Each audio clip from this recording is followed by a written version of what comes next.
Quantum stocks, we have QBTS and RGTI.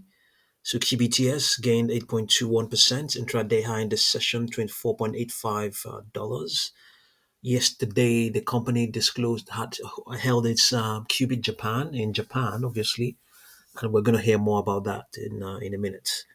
So here, extrapolation is saying that higher prices will remain in place up till Monday, the 22nd. Then after that, from the 23rd, we may have a contraction that may or may not happen.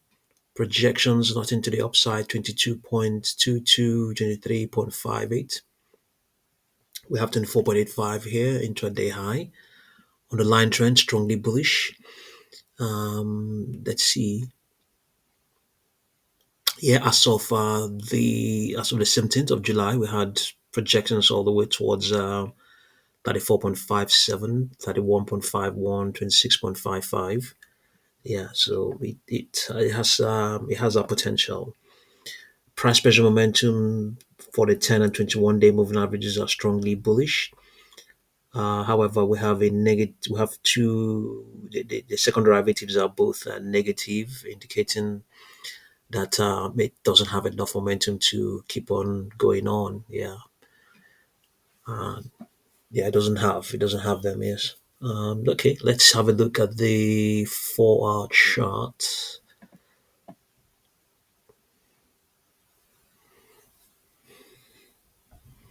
Okay, here higher prices are expected to keep playing out up to Wednesday, the 24th. Okay, this is contrary to what we have on the daily chart.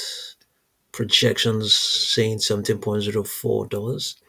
Yeah, there's a world where this could still happen. It could still be printing higher prices and still contracting because the daily chart is it prints the closing prices, whereas the 4-hour chart is ongoing. Apart from Saturday and Sunday.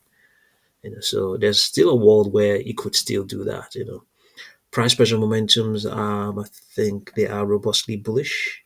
Yes, nothing here is negative at all. Yeah, we've seen the projections. We've seen up to $34 or thereabout. Okay, let's see what we have for our GTI. GTI.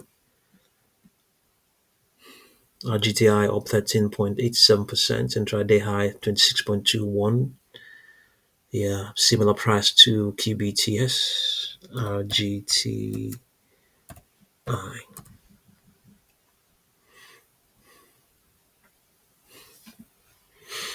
Okay, so this is its 4-hour chart. Okay, still extrapolating higher prices after just some moderation going all the way towards tomorrow's pre-market session. Then in the regular session, the extension is expected to resume. Price pressure momentums. Let's see what we have. Robustly bullish as well, just like QBTS. Let's see what we have on the daily chart. We've seen that. We've seen this stock. We saw the stock not long ago on the line trend, surely bullish.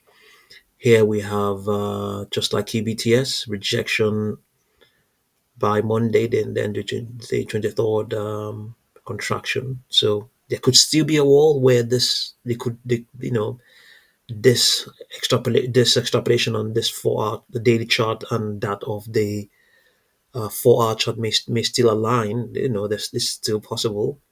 Just as I indicated or explained. Let's see. No upper projections, price pressure momentums. Yeah, nothing here is negative as well. But we have the second derivatives on this 10 and 21-day moving average. As a matter of fact, the first derivative on the first move on the 10-day moving average is okay, decently okay. All the other derivatives are fractional, indicating that yes, there's been some resistance, and that is evident here. Evident this to resistance here. It may have affected things, and a couple of rejections within all of this. Within all of this movement, there might be pullbacks and all that stuff, So they may tend to affect.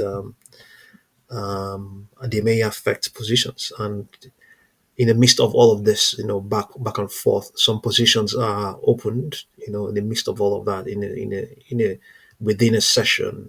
Within a session, some positions are opened at various prices. So indeed, such rejection, such things affect some of these price pressure momentums. Okay, so let's see what's going on. The company QBTS hosted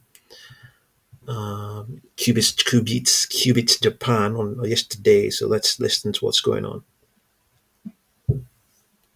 We know now. Post-Qubits Japan. Stock reaction and record highs. D-Wave stock leapt about 19% during Qubits Japan, reaching a fresh record high. The breakout came with high volume, suggesting institutional or larger investor interest. APAC bookings surge. D-Wave has reported an 83% increase in bookings in the Asia Pacific region over the past 12 months, driven by demand for quantum annealing tech, business optimization, and quantum AI applications. Customer wins and use cases. Some concrete examples shared around the time of the event. Japan Tobacco, a pilot project in quantum AI drug discovery. They had earlier done a proof of concept and are moving toward more production oriented deployment. NTT Docomo. They did a network signal optimization pilot, reducing congestion at base stations and paging signals during peak times by about 15%. That solution is now being deployed more broadly in Japan. Also, academic or public sector collaboration, for example, with Yonsei University and Incheon City in South Korea, around acquiring D Wave's Advantage 2 system and research and talent development. Technicals, price levels to watch.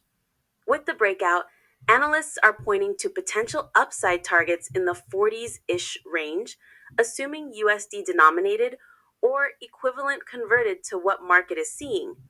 Support levels noted by technical analysts are near $20, then possibly lower around $14, and more conservatively around $11 in case of pullbacks. What remains unclear or what to watch for? Scale and timing of revenue. While bookings are up, whether these translate into steady revenue in upcoming quarters is still a question. Some of the customer projects are pilot or proof of concept, which may have long lead times. Costs and profitability.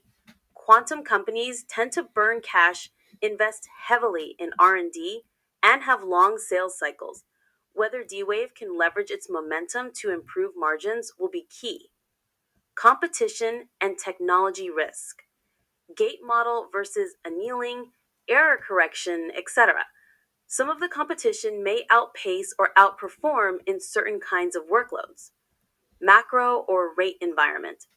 As before, interest rates, rate cuts, policies for tech and growth stocks will affect sentiment heavily. If rates stay high, risk off could hurt speculative names despite strong tech or sector narratives. What this means for sentiment and speculation, including short squeeze, valuation, etc. Given the above, here's how things may shift in community discussions and market expectations. Short squeeze potential gets more fuel. The breakout and strong event provide news catalysts that might accelerate short covering. Traders likely see the jump as validating earlier bullish bets. Undervalued argument grows stronger. The combination of solid customer wins in APEC and strong bookings helps the narrative that D Wave is undervalued relative to peers, especially among investors more willing to accept future revenue streams. Acquisition speculation could intensify. With proof points in the APEC region and growing use cases, large tech or industrial players might be more seriously looked at as possible acquirers. Catalyst watchlist expands.